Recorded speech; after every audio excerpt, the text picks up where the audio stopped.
Manajemen dokumentasi materi tentang sistem penyimpanan abjad, subjek, wilayah, tanggal, dan nomor.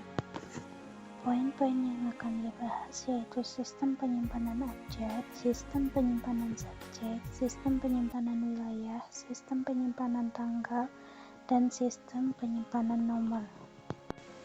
1. Sistem penyimpanan abjad. Sistem abjad adalah sistem penyimpanan dan penemuan kembali arsip yang disusun berdasarkan pengelompokan nama orang atau badan atau organisasi.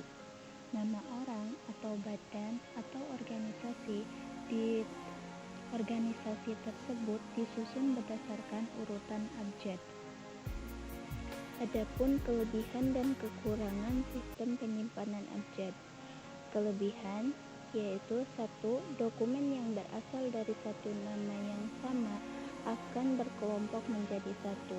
Yang kedua, surat masuk dan surat keluar disimpan bersebelahan dalam satu map. Yang ketiga, mudah dikerjakan dan cepat ditemukan. Yang keempat, yaitu mudah diterapkan. Kekurangannya yaitu 1. Pencarian dokumen untuk nama orang harus mengetahui nama belakangnya. Yang kedua, surat-surat yang walaupun berhubungan satu sama lain tetapi berbeda nama pengirimnya akan terletak terpisah dalam penyimpanannya. Yang ketiga, harus mempergunakan peraturan mengindeks.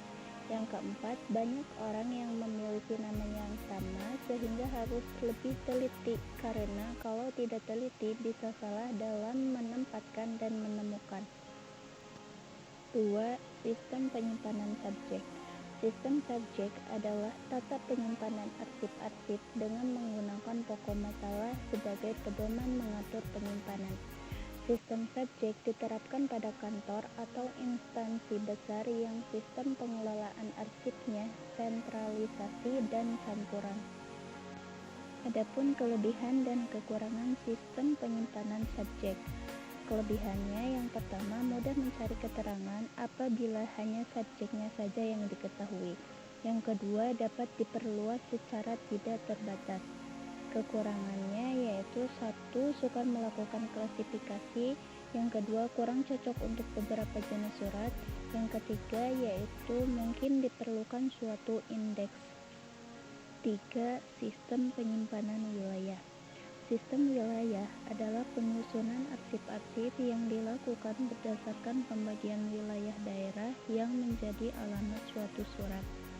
Sistem wilayah biasanya diterapkan untuk perusahaan yang memiliki banyak cabang, seperti perusahaan transportasi, perusahaan ekspor-impor, kantor pos, dan titipan kilat.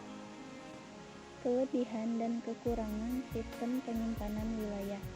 Kelebihannya yang pertama, mudah mencari keterangan apabila letak atau tempat telah diketahui. Yang kedua, biasanya merupakan tindakan penyimpanan secara langsung. Ketiga, dapat diketahui dan diperoleh informasi untuk masing-masing daerah berdasarkan berkas yang disusun.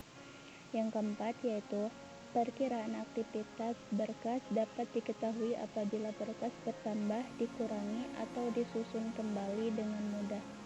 Adapun kekurangannya, yang pertama, kemungkinan terdapat kesalahan apabila tidak mempunyai pengetahuan tentang wilayah yang cukup. Yang kedua, letak geografis harus diketahui. Yang ketiga, pemakai harus menyusun dua berkas, yaitu berkas berdasarkan wilayah dan berkas untuk indeks. 4. Sistem penyimpanan tanggal. Sistem tanggal adalah sistem penyimpanan dan penemuan arsip kembali yang disusun berdasarkan tahun, bulan, dan tanggal arsip dibuat. Sistem tanggal biasanya diterapkan untuk bagian keuangan. Kelebihan dan kekurangan sistem penyimpanan tanggal. Kelebihannya yang pertama, tanggal-tanggal telah diketahui. Yang kedua, urutan waktu. Adapun kekurangannya yaitu tidak semua surat, naskah, dokumen cocok. 2. Yaitu surat masuk dapat menjadi terpisah dari surat keluar. 5. Sistem penyimpanan nomor. Sistem nomor adalah penyimpanan arsip berdasarkan kelompok masalah kemudian diberi nomor tertentu. Sistem ini disebut dengan sistem tidak langsung atau indirect filling system. Sistem nomor diterapkan untuk rumah sakit, identitas nomor pasien, PLN, nomor rekening listrik, bank, nomor rekening, dan perguruan tinggi yaitu nomor induk mahasiswa. Adapun kelebihan dan kekurangan sistem penyimpanan nomor. Kelebihan yang pertama, penyimpanan lebih teliti. Kedua, nomor dokumen dapat digunakan sebagai suatu referensi. Kekurangannya yaitu 1. Biaya indeks dan ruangan yang dipergunakan. Yang kedua, pemindahan angka-angka mengakibatkan kesalahan dalam penyimpanan.